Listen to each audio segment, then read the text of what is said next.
morning, I think Carlos he laid a solid foundation for us for where the tangents of our identity can go in our culture. And I want to share with you in this plenary that the movement of artificial intelligence and transhumanism is still a developing movement. Okay, so it's not going to be front and center in the news all the time, unlike a lot of other issues. The issues that Laura just talked about is front and center right now. It's already here. Intersectionality, identity politics, it's already here. This plenary is about a movement that is creeping up on us. But it's going to go fast, and before you know it, we're going to be right in the middle of it, okay? So let me just make sure I test my slides. Everything's working here? Good. You'll understand it. I'll get to it. Okay, so again, just want to do a 30,000-foot view of this topic. We're going to be covering a lot. It's going to be a fire hose session. So my request is, if you have any questions, please write them down, save them for the end. If we have time, I'll try to give you some time to do Q&A, and we'll go from there, okay? So as a kid, growing up in the 90s, probably my most favorite TV show was this one, starring David Hasselhoff. Now, the last time when I spoke, I kind of started off with the same premise, except I didn't have a slide. And when I said my favorite show starred David Hasselhoff, everybody their eyes went wide because they were thinking of Baywatch. And I told them, I promise you it's not Baywatch, it's Knight Rider, okay? So for those unfamiliar, Knight Rider was a show about an independent investigative crime fighter who went on these escapades in his super smart 1982 Pontiac Firebird. How many of you guys out there love this car? This is a beautiful car. Let's go, come on. This Black Beauty had a fully illuminated cockpit panel, bulletproof exterior, the iconic swooshing red light in the front.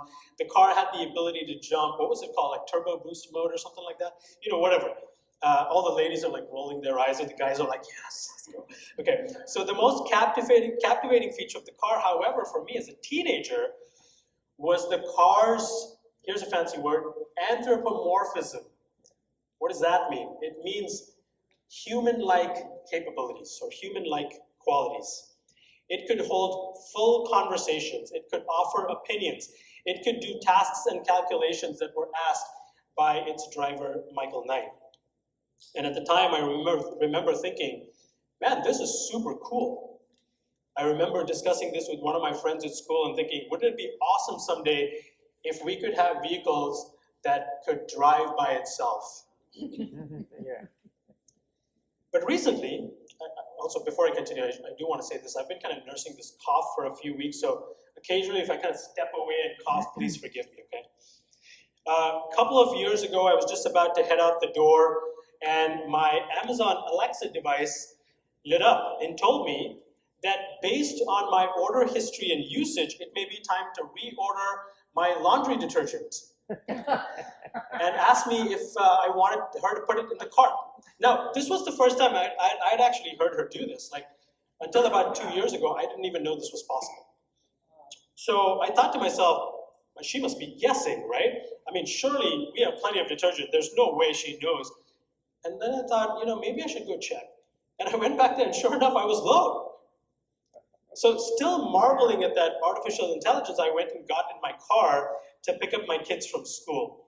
And as soon as I sat in my car, my iPhone prompted me the ETA for Metro Christian Academy. What in the world is going on? How did my phone know that that's where I was going to go? See, and the algorithms of the iPhone had been watching my pattern over the last month.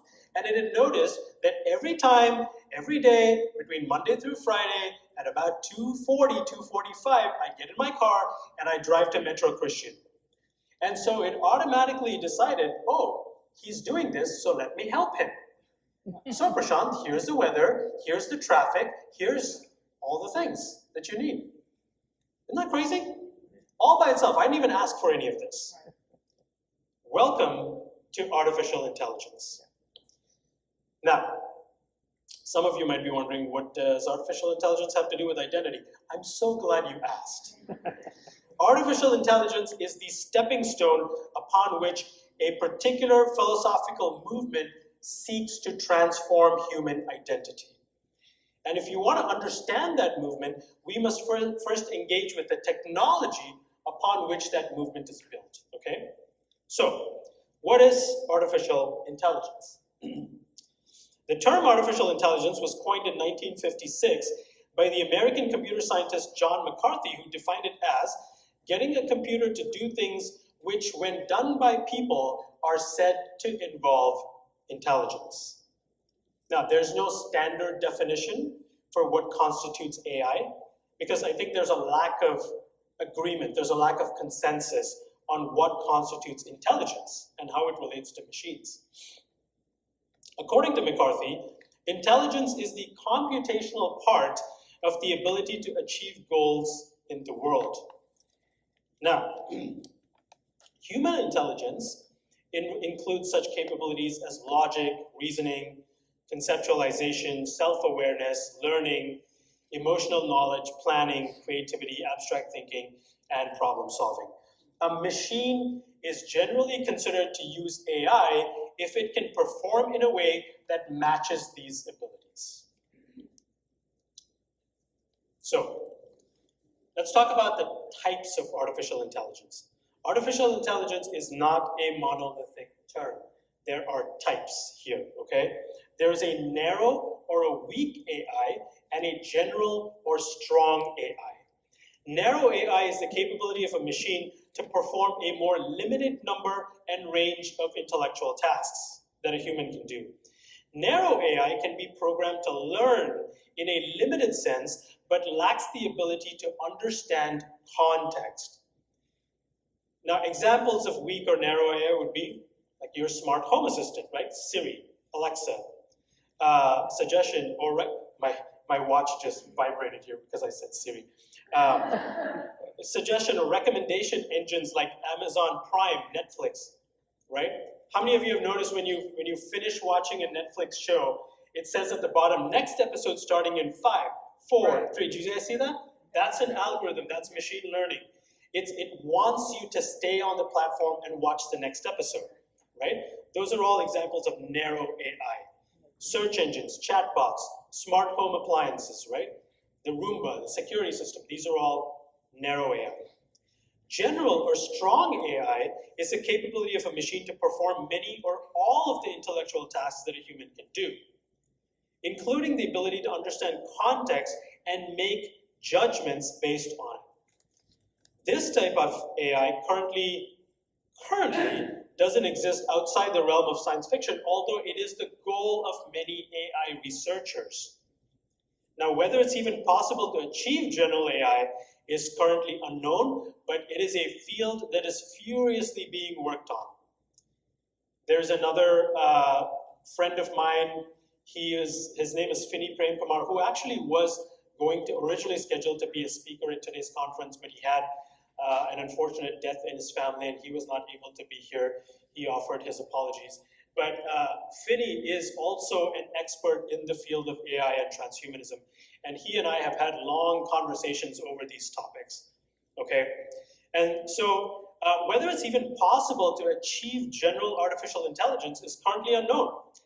Although now and then we do see glimpses of it, and the gap between narrow and general AI is reducing very, very quickly.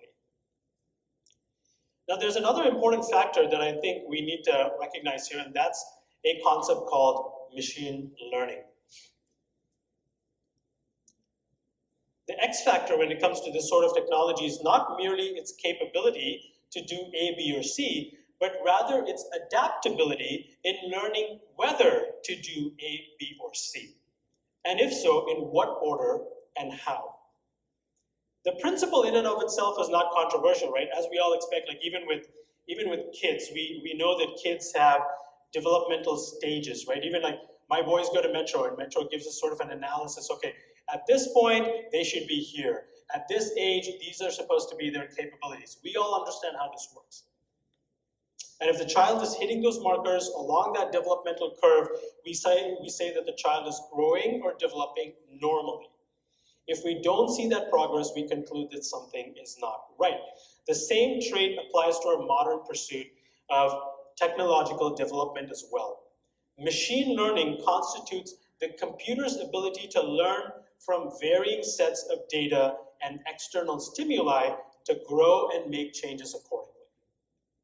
To be considered AI, a machine needs the ability to learn. So machine learning, as a simple definition, is the science of getting computers to learn and act like humans do and improve their learning over time in autonomous fashion by feeding them data and information in the form of observations and real-world interactions. But it is important to understand that while all machine learning is AI, not all AI involves machine learning. Okay? So machine learning usually involves the processes of training and inference.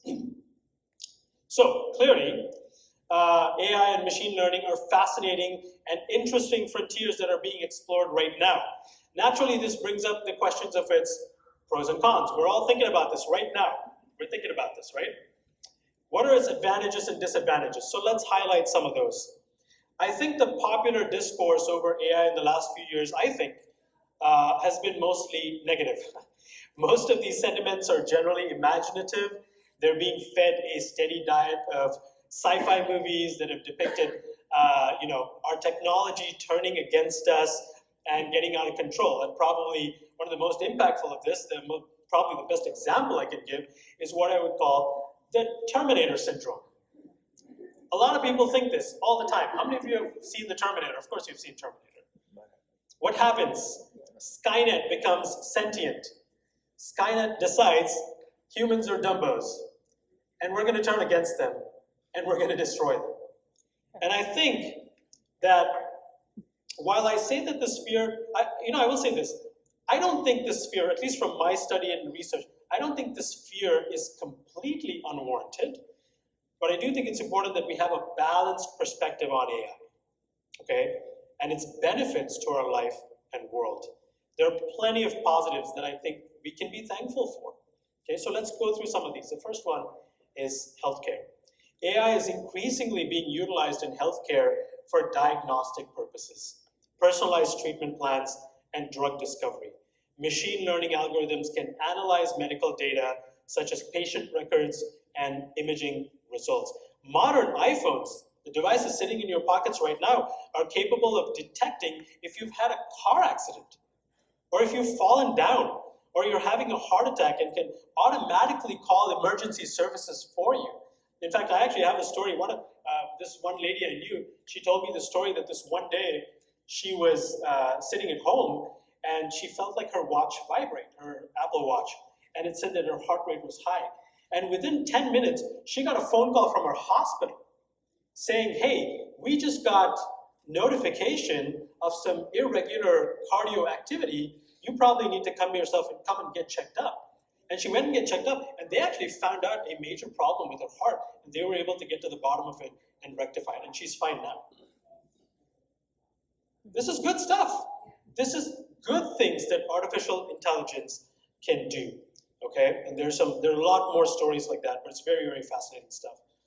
iPhones, yes. The rest of you, sorry guys. Okay, let's talk about education. AI can be applied in education as well to create personalized learning experiences for students. Adaptive learning platforms use AI algorithms to assess individual learning styles, strengths, and weaknesses, tailoring educational content to meet the specific needs of each student. This approach enhances the overall learning experience and helps students progress at their own pace and addresses gaps in understanding. Let's talk about transportation. Machine learning algorithms enable vehicles to perceive their surroundings, make real-time decisions, and navigate safely. I thought this thing was really cool. So the picture on the top right there is an F-35 jet at the back. That's an F-35 pilot standing there. And I just read this a few months ago, that the helmet of the F-35 pilot uses like augmentation, like it's augmented reality. which means he has a 360-degree view while he's sitting in his cockpit. So if he's flying the plane like this, and if he wants to see who's flying underneath him, he just needs to look down. And his helmet, in real time, is able to give him a direct view through the floor of his plane to the sky below to see if there's somebody flying underneath him. All in real time. Just that helmet right there. AI. The implementation of AI in transportation not only has the potential to reduce traffic accidents, but also to enhance traffic flow, optimize fuel efficiency, and provide greater accessibility to humans who cannot drive. My brother works for Emirates Airlines in Dubai, and he's constantly telling me about the new types of technologies that are being implemented in planes. Now, here's a really cool thing about some of these modern planes. Outside of some minimal involvement during takeoff and landings, these state-of-the-art planes can virtually fly themselves. They can maintain direction, altitude, speed. They can auto-correct for minor turbulence, and even perform evasive maneuvers to avoid mid-air collisions. There's a system called TCAS, Traffic Collision Avoidance System, I believe is what it's called. And if there are two planes somehow that happen to be on a collision course, the computers on board each plane will talk to each other and ask the pilot to give evasive maneuvers individually. So this plane will say, climb 2,000 feet, and this plane will say, dive 2,000 feet, all automatically. I would say the average 737 is probably more autonomous at 35,000 feet than most self-driving cars are here on the ground. Okay, these are all fundamentally good uses of AI, and I think it helps to protect and save lives every day, so we should be grateful for that. I think that's good. Naturally, there are some downsides. Social biases. AI systems are trained on large data sets that may contain inherent biases present in the data. If the training data reflects societal biases, the AI model can perpetuate and even exacerbate these biases. And this can lead to unfair and discriminatory outcomes, particularly in areas like hiring, lending, law enforcement, etc. I'll give you a little example. The first time I read some of this, I actually wanted to test it out. So I actually asked ChatGPT, what can I do? What do I have to contribute to the world as a person of color? And this ChatGPT gave me this incredible, very warm, very fuzzy thing saying you can do all these things, you have all these lived experiences, and you have a lot to contribute to the world. And then the following day, I went back in there, and I lied to it, forgive me, and I said, hey, what can I contribute to the world as a white person? What did ChatGPT say? It said, well, it basically said, it's important for us not to get too self-focused on our ethnicities and just do our best. I'm paraphrasing what she said, but basically that's what it said. It's a very interesting response, isn't it? What does this tell us? It tells us that algorithms are not sentient, at least not yet. Algorithms are programmed by people. If there are prevailing ideologies in the culture, if there are prevailing ideologies for the programmers and the scientists and the people who are writing these codes, then that's going to reflect in the product. All right, now, I don't want all of you to go home and throw away your Alexa devices and throw away ChatGPT and say it's, whatever. You don't have to do all that. I'm just saying that societal biases, however they exist, not just in race, in all other ways, will reflect in our technology to some extent. Second, security risks. As AI systems become more sophisticated, they may also become more vulnerable to cyber threats. Malicious actors could exploit vulnerabilities in AI algorithms, leading to unauthorized access, manipulation of data, or even the development of AI-powered cyber attacks. This we kind of understand inherently, right? Job displacement, this is a very interesting one. The automation of tasks through AI has the potential to replace certain jobs, leading to concerns about job displacement. While AI can create new opportunities in industries, there is a risk of widening economic inequality if the benefits of AI are not distributed equitably. Job displacement. I think AI is going to take over a lot of industries, and that's going to have all kinds of ripple effects. Now, I want to get to transhumanism because thus far we've been dealing with the technology.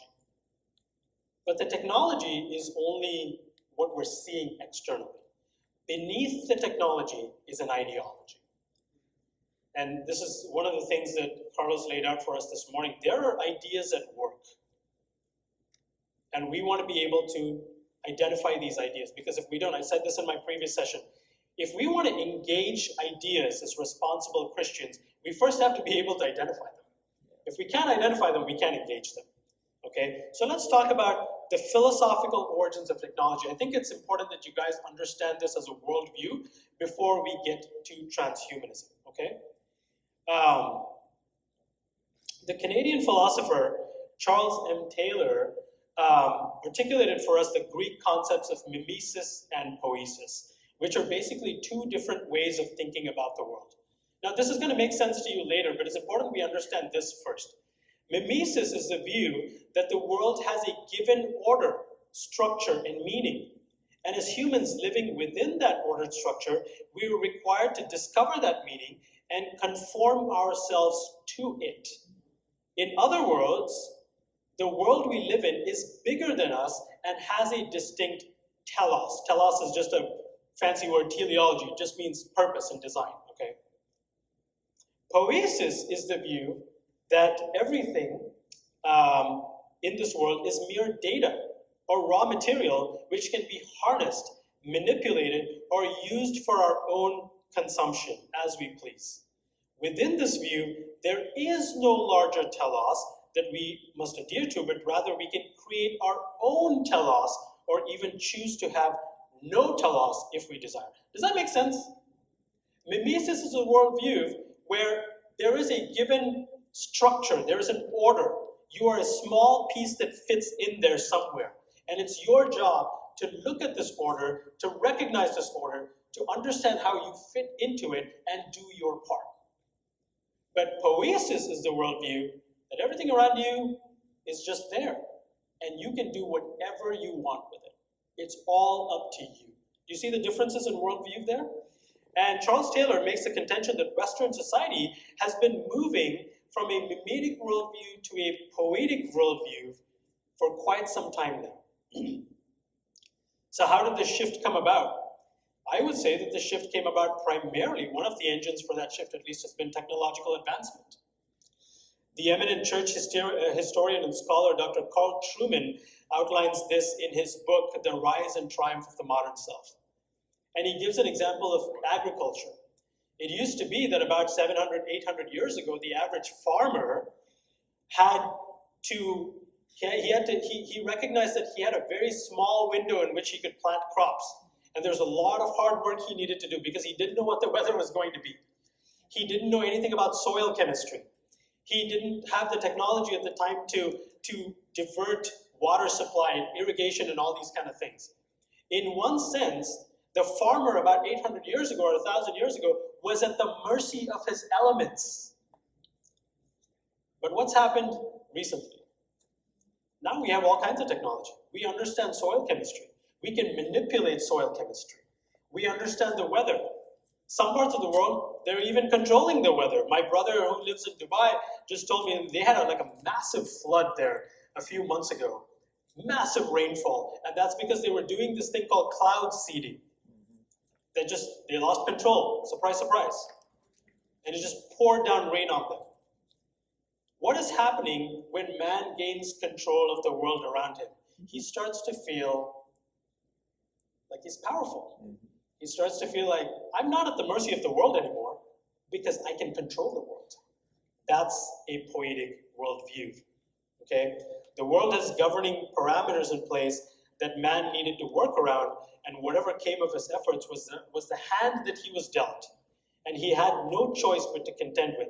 But with the advancement of technology, man began to gain a greater control of the world around him. Now, I would say that this shift in the scales for man's dominance over the world is not entirely a negative thing. We were, after all, meant to have dominion over the world. Carlos pointed to this in his talk, right? The scripture in Genesis says, subdue the world, fill the world, multiply, subdue. Subdue is another word to subject, to reign over the world. And man's ability to use his intelligence and resourcefulness to counter the ill effects of an atrophying world is largely a good thing. I'm sure we're all grateful for inventions and discoveries that have made our lives a better place, like the wheel, the light bulb, penicillin, prosthetics, computers, all this technology. But in the course of gaining such dominance over the world, not only was there an external shift in the world of man, there was also an internal shift. And man began to understand his own telos differently. As the scales of control began to tilt toward man's favor, the world and everything in it no longer seemed to be a model to be fit into, but rather a mold that could be shaped into whatever we wanted. Does that make sense? Which brings us to transhumanism. So what is transhumanism? Transhumanism can be defined as a philosophical and scientific movement that advocates the use of existing and developing technologies to augment human capabilities and improve the human condition. These technologies could involve genetic engineering, cryonics, artificial intelligence, and nanotechnology. Okay, transhumanists envision a future in which the responsible application of such technologies would enable humans to slow, reverse, or eliminate the aging process, to increase human lifespan, and to enhance human cognitive and sensory capabilities.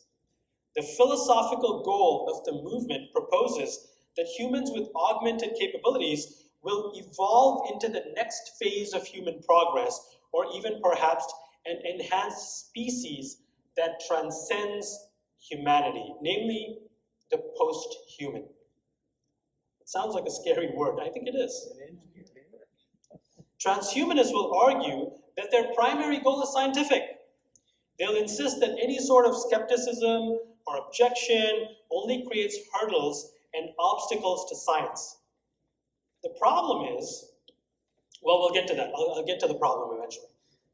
The term transhumanism was popularized by the English biologist and philosopher Julian Huxley in his 1957 essay of the same name. And Huxley was principally concerned with advancing the human condition through social and cultural change. In 1998, the Swedish philosopher Nick Bostrom and the British philosopher David Pearce founded the World Transhumanist Association. I actually that's an actual screenshot from their website, humanityplus.org.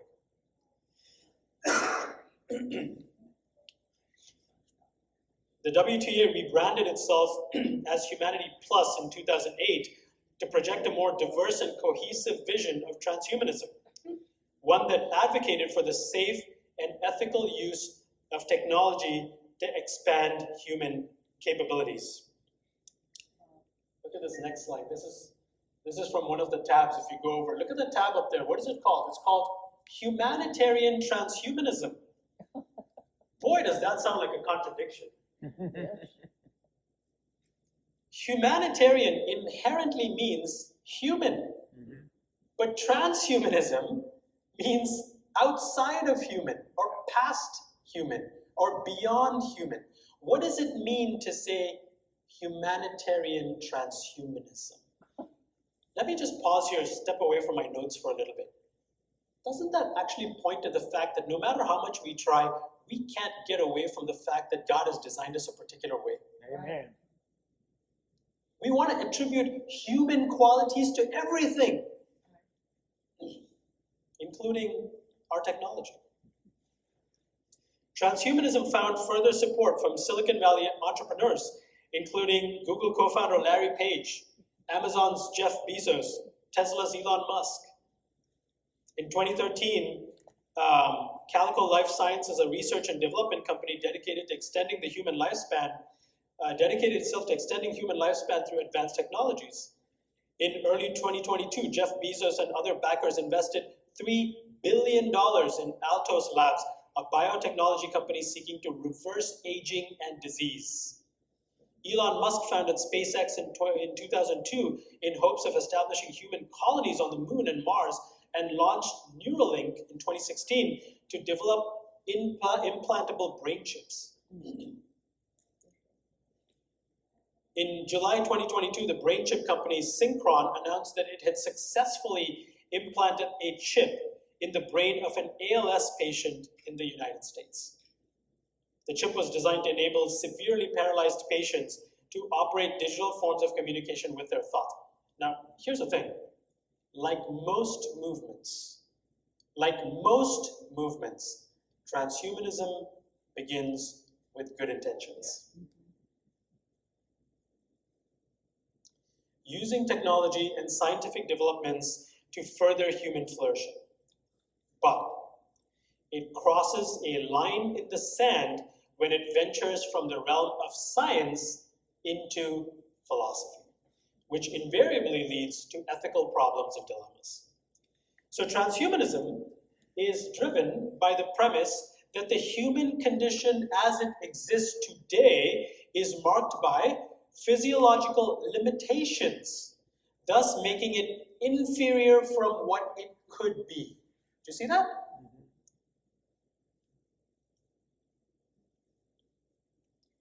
Given that we have such limitations, they say it behooves us to transcend those limitations to attain higher capabilities or higher consciousness. Listen to Max Moore, who is a philosopher, futurist, and one of the leading voices in the transhumanist revolution. He says, transhumanism is a blanket term given to the school of thought that refuses to accept traditional human limitations such as death, disease, and other biological frailties. Transhumans are typically interested in a variety of futurist topics, including space migration, mind uploading, and cryonic suspension. Cryogenics is the technology that a human can be frozen to be preserved, to be awoken later in the future. Cryonics, okay? Transhumans are extremely interested in more immediate subjects such as bio and nanotechnology, computers, and neurology. Listen to this. Transhumans deplore the standard paradigms that attempt to render our world comfortable at the sake of human fulfillment. Do you see what he's saying here? Moore thinks that we should not be satisfied with mere comfort in our current state of being, that if we are not striving to push human flourishing from mere survival to enhancement, then in a sense, we're selling out for human progress. Ladies and gentlemen, that is not a scientific or technological analysis. That is a philosophical analysis. So when these guys say, don't get in the way of science, don't get in the way of human progress, they're not making scientific statements. They're making philosophical statements. Transhumanists truly see themselves as the ones who are driving the project to overcome the limits of human nature. Now, in one sense, the concept of merging technology with a human being to create a sort of superhuman is not a new idea. Here's some examples. Some of you are old enough to remember that one from the middle, the $6 million man. How many of you are familiar with that? Okay? Of course, there's RoboCop. We've all seen these, right? The difference, however, is that even in those movies, the chief protagonist or the leading character has usually endured some sort of catastrophic accident that almost killed them. And subsequently, modern technology was used to not just save them, but restore them with additional enhancements.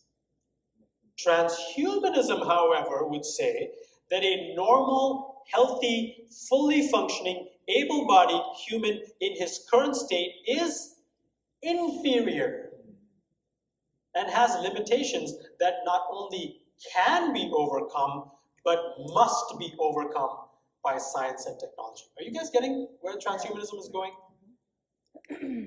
The way you exist as you are, healthy, fully able-bodied, normal human being, they say, not good enough. Not good enough. We can do better. We must do better. That's the philosophy of transhumanism. All right, how are we doing on time? I'm doing okay. Pros and cons of transhumanism, let's talk about that.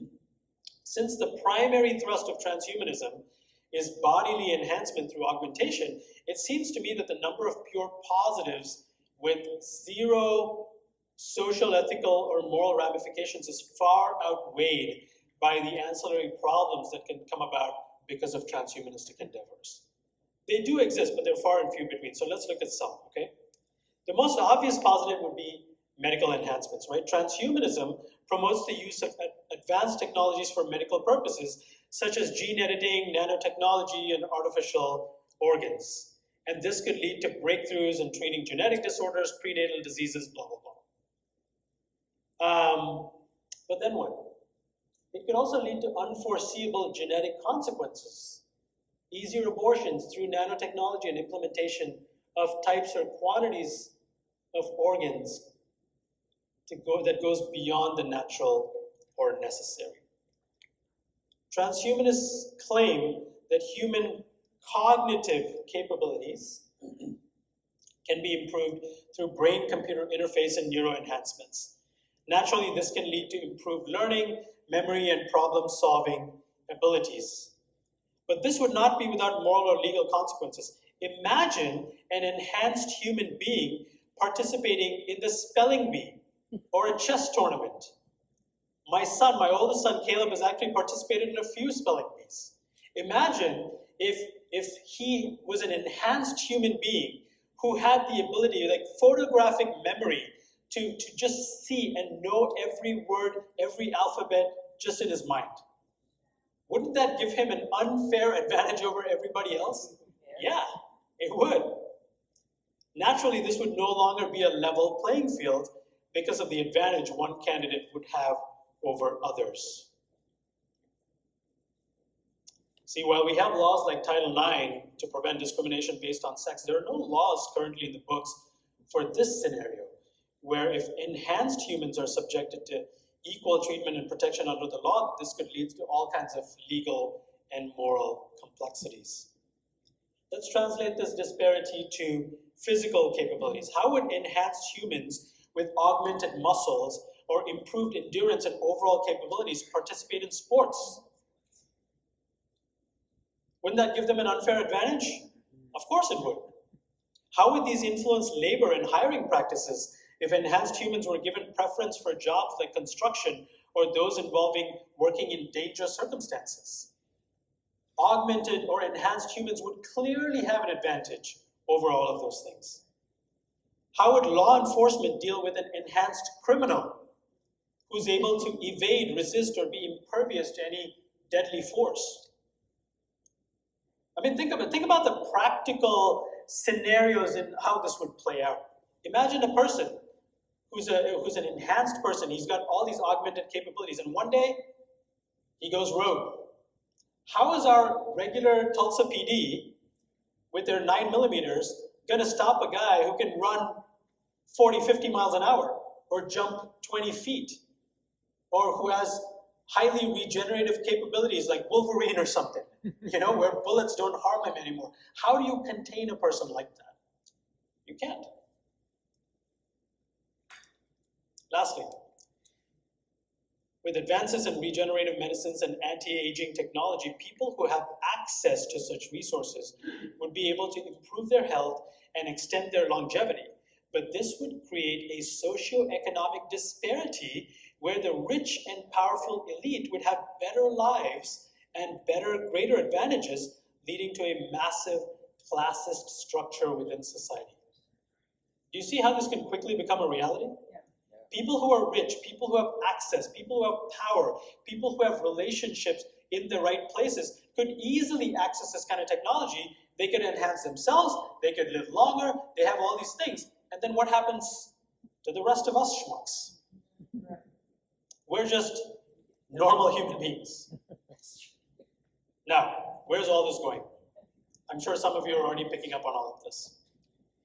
While the utopian vision of transhumanists greatly emphasizes human potential, the one thing that they pay almost no attention to is human nature. Human nature is the X factor when it comes to the ramifications of AI and the transhumanist agenda. All right, Prashanth, when are you going to get to the Christian part of this? We're going there right now. We've looked at artificial intelligence and its implications. We've looked at transhumanism and its implications. What does this mean for us as Christians? How does the Christian worldview speak to the philosophy of technology, specifically as it pertains to the issues that we have addressed today?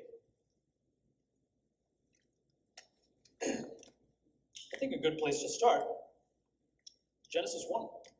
Yeah. What does it say here? You guys know this text. We've read this several times.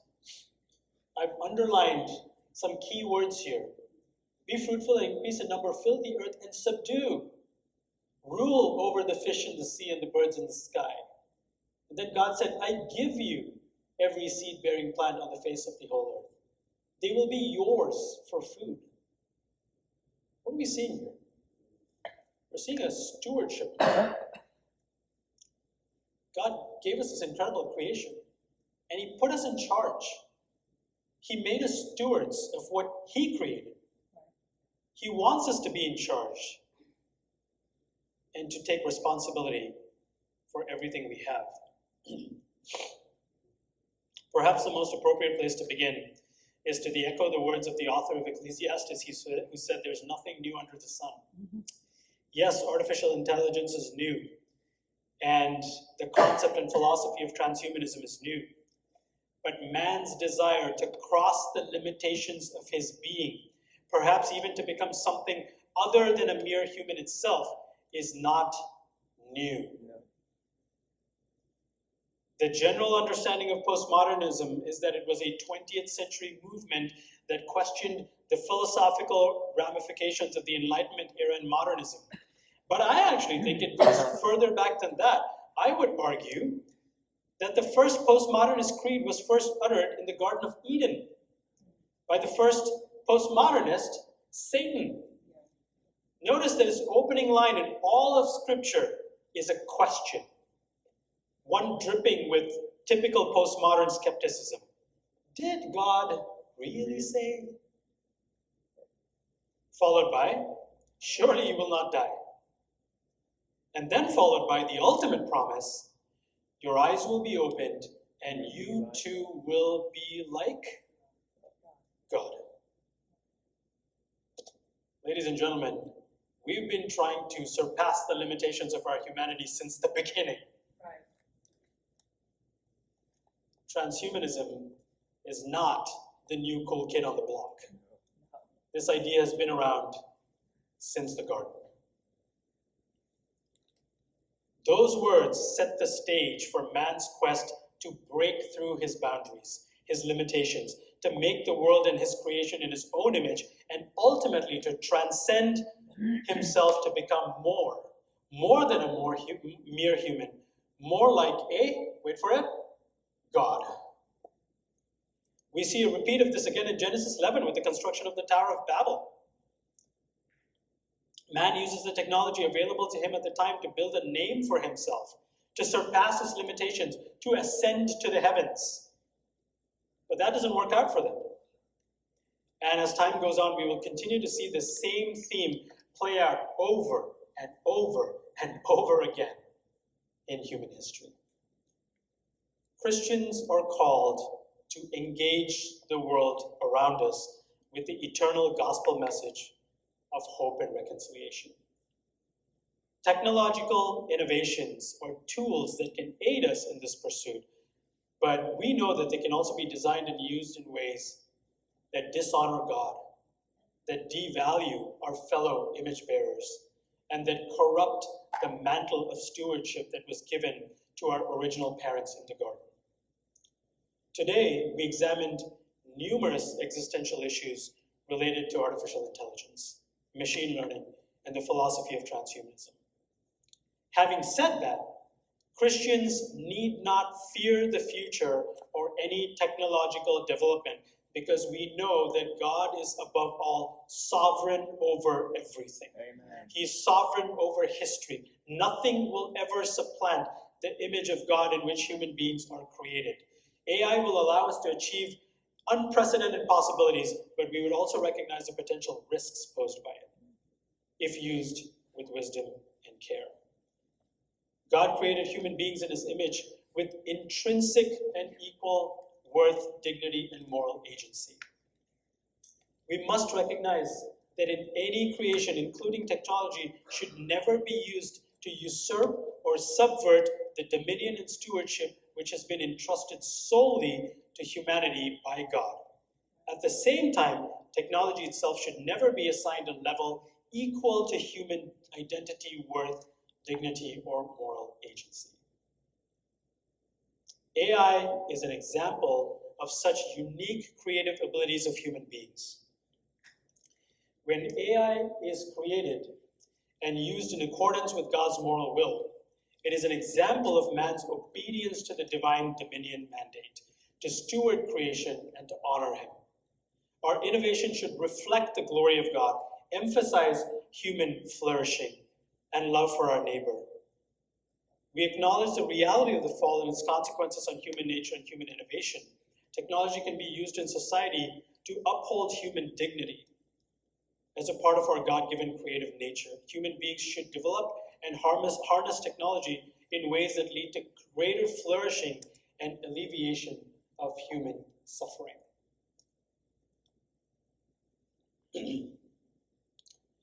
We must recognize that while the works of our hands may be neutral, often there can be an ideology that drives the creation of these products. Transhumanism, for example, is not driven by the fact that human beings are creatures that are fearfully and wonderfully made in the image of God. Rather, it is driven by the ideology that humanity as it exists today is fundamentally inferior with weaknesses, deficiencies, insufficiencies, limitations, and boundaries.